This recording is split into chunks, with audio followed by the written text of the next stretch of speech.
Selamat pagi Koko Cici, udah mandi belum? Oh udah, kalau yang belum mandi dulu ya biar enggak bau. Nah sekarang kita mendengarin firmannya hari ini. Semoga kita bisa belajar tentang firmannya ya. Selamat menikmati. Salam damai sejahtera di dalam kasih Tuhan Yesus Kristus. Selamat pagi rekan-rekan yang dikasihi oleh Tuhan. Senang sekali pagi hari ini kita boleh kembali merenungkan firman Tuhan. Dan bagian firman Tuhan yang akan kita renungkan pagi hari ini terambil dari kitab Esra pasal yang ke-8 ayat yang ke-22 hingga ayat yang ke-23. Karena aku malu meminta tentara dan orang-orang berkuda kepada raja untuk mengawal kami terhadap musuh di jalan, sebab kami telah berkata kepada raja demikian, tangan Allah kami melindungi semua orang yang mencari Dia demi keselamatan mereka, tetapi kuasa murkanya menimpa semua orang yang meninggalkan Dia. Jadi berpuasalah kami dan memohonkan hal itu kepada Allah, dan Allah mengabulkan permohonan kami. Saya ulangi sekali lagi rekan-rekan yang dikasihi oleh Tuhan, bagian firman Tuhan ini. Karena aku malu meminta tentara dan orang-orang berkuda kepada raja untuk mengawal kami terhadap musuh di jalan, sebab kami telah berkata kepada raja demikian, tangan Allah kami melindungi semua orang yang mencari Dia demi keselamatan mereka, tetapi kuasa murkanya menimpa semua orang yang meninggalkan Dia. Jadi berpuasalah kami dan memohonkan hal itu kepada Allah, dan Allah mengabulkan permohonan kami. Dan Allah mengabulkan permohonan kami. Sampai semikian jauh pembacaan firman Tuhan. Berbahagialah kita yang bukan hanya membaca merenungkan, tetapi yang juga mengaplikasikan firman Tuhan ini di dalam kehidupan sehari-hari. Rekan-rekan yang dikasihi oleh Tuhan, tema renungan pagi hari ini adalah Tuhan bisa diandalkan. Tuhan bisa diandalkan. Rekan-rekan yang dikasihi oleh Tuhan, ketika saya membaca bagian firman Tuhan ini, saya diingatkan akan pengalaman-pengalaman pertama kali kami ada di China. Rekan-rekan, bulan pertama kami ada di China adalah bulan-bulan yang paling berat di dalam kehidupan kami. Kami memasuki bulan yang begitu penuh dengan pergumulan. Ada banyak tantangan yang harus kami lewati di bulan-bulan yang pertama. Pada waktu itu rekan-rekan yang dikasihi oleh Tuhan, saya dalam keadaan sakit. Jadi saya datang ke China dalam keadaan sakit, dan Ben dalam kondisi memasuki sekolah yang baru.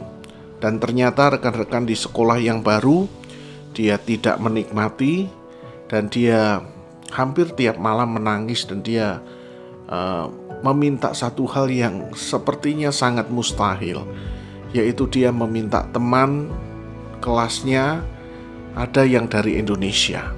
Jadi dia berharap bahwa ada teman kelasnya yang berasal dari Indonesia. Bagi saya ini sesuatu yang mustahil rekan-rekan. Bagaimana mungkin tinggal di China, sekolah di China, tetapi bisa mendapat teman rekan yang orang Indonesia yang sekolah di sana. Kalau universitas barangkali bisa, tetapi ini playgroup, sepertinya ini sesuatu yang sangat mustahil rekan-rekan. Bisa menemukan rekan dari Indonesia yang sekolah di playgroup di China. Rekan-rekan yang dikasihi oleh Tuhan, inilah pergumulan-pergumulan yang kami hadapi di bulan-bulan pertama rekan-rekan. Dan tahukah Anda apa yang Tuhan kerjakan di dalam masa-masa sulit seperti ini? Yang pertama rekan-rekan, rencana Tuhan sungguh luar biasa. Dalam kondisi yang seperti ini, kami stres dengan penyakit. Saya stres dengan penyakit, Ben stres dengan sekolah, dan kami stres juga dengan bahasa, di mana kami juga tidak tahu dan belum mengenal Beijing secara keseluruhan. Namun di saat seperti itu rekan-rekan, Tuhan menyediakan pertolongan yang luar biasa, di mana Ko Kristi pada waktu itu bisa mendapat cuti dari kantor, rekan-rekan. Jadi pas di momen seperti itu, Ko Kristi bisa mendapatkan cuti dari kantor, rekan-rekan, sampai beberapa minggu. Hal ini sangat menolong kami. Kami hanya bisa mengandalkan dia karena kami belum bisa berbahasa Mandarin yang sederhana sekalipun, sehingga kami hanya kemana-mana mengandalkan dia. Dan saya melihat bahwa ini adalah sebuah pertolongan Tuhan.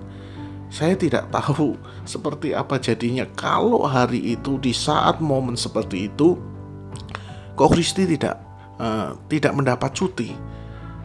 Wah, pastinya rekan-rekan yang dikasih oleh Tuhan, kondisi kami menjadi semakin sulit kalau hari itu kami tidak mendapatkan rekan untuk bisa menemani kami.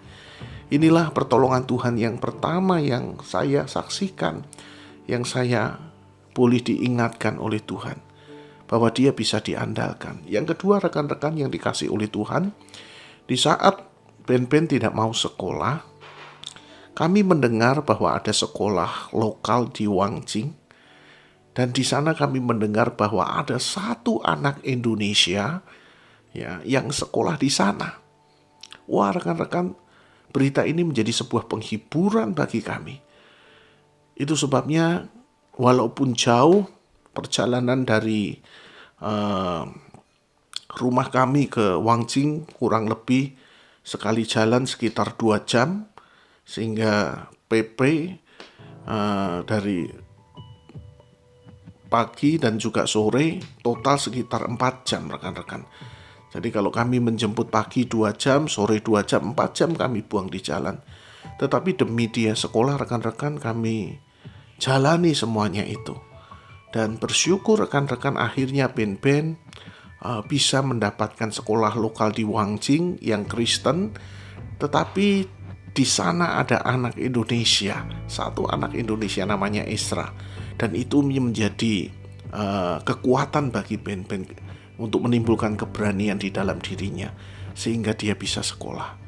Di sini rekan-rekan, saya kembali melihat bahwa Tuhan itu bisa diandalkan. Tuhan menyediakan apa yang Ben butuhkan. Selesai dari sekolah di Wangjing, rekan-rekan, kami bergumul kembali, sebab sekolah ini tidak ada elementary, tidak ada tingkat elementary atau SD, hanya ada playgroup. Dan itu artinya rekan-rekan, kami harus mencari sekolah yang baru. Dan sekali lagi rekan-rekan, sangat sulit bagi kami untuk bisa masuk ke sekolah lokal. Itu sebabnya kami berpikir untuk menyekolahkan dia di sekolah internasional yang masih berhubungan dengan BICF, yaitu Hope International School. Dan kembali lagi rekan-rekan yang dikatakan oleh Ben bahwa dia berharap bisa mendapatkan teman dari Indonesia di sekolah yang baru. Dia kembali menangis, dia kembali takut. Dan tahu rekan-rekan apa yang terjadi? Di Hope International School, rekan-rekan, kami menemukan satu guru yang berasal dari Indonesia. Satu guru yang berasal dari Indonesia. Dialah yang mendampingi Ben karena pada waktu itu dia masih kesulitan di dalam bahasa Inggris, sehingga ada kalanya guru inilah yang mentranslate dari bahasa Inggris ke Indonesia. Dan sekali lagi rekan-rekan yang dikasih oleh Tuhan, di sini saya melihat bahwa Tuhan tidak tinggal diam dengan pergumulan kami. Tuhan hadir dan Tuhan menyediakan apa yang kami butuhkan tepat pada waktunya. Itulah pertolongan demi pertolongan yang Tuhan sediakan bagi kami ketika kami melayani di China 4 tahun yang silam di awal-awal pelayanan kami. Rekan-rekan yang dikasih oleh Tuhan, lewat bagian firman Tuhan yang kita baca hari ini, kita melihat bahwa Esra pun belajar mengandalkan Tuhan.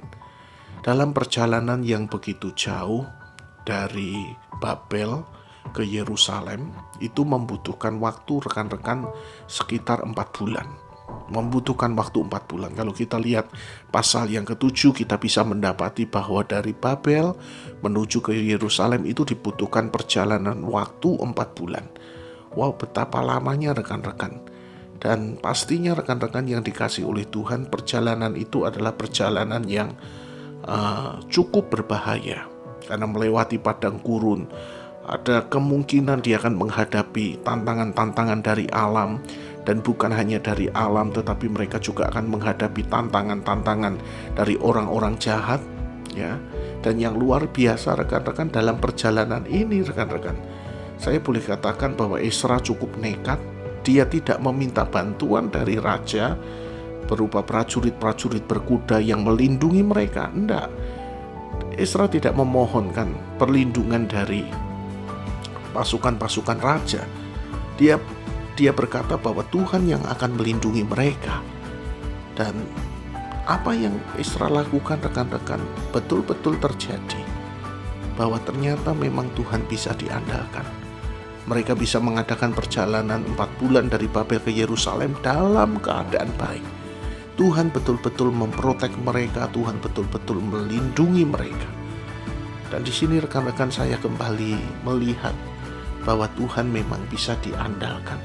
Bukan hanya di zaman Ezra, tetapi Tuhan juga bisa diandalkan di zaman kita hari ini.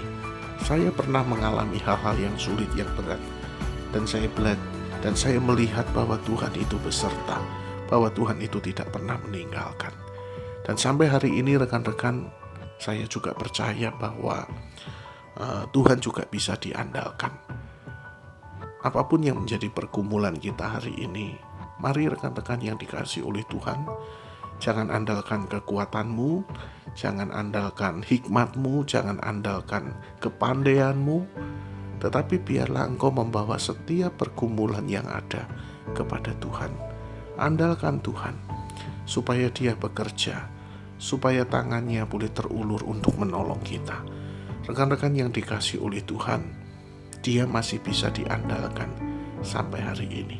Kiranya renungan hari ini boleh mengingatkan kita, menolong kita, untuk kita tidak bersandar kepada kekuatan diri kita, tetapi biarlah kita boleh bersandar kepada Tuhan. Apa yang tidak pernah kita lihat, apa yang tidak pernah kita dengar, apa yang tidak pernah timbul di dalam hati kita, Dia mampu menyediakan segala sesuatunya untuk menolong kita. Kiranya renungan hari ini memberkati setiap kita. Amin. Terima kasih Papi dan Koko Cici yang udah prepare khotbahnya. Semoga kita semua bisa belajar tentang firman hari ini ya. Kalau belum subscribe, tolong subscribe dulu, atau like atau share ke teman-teman lainnya, biar teman-teman lainnya bisa dengerin tentang firman Tuhan juga ya. Oke, selamat menikmati hari ini. Dadah.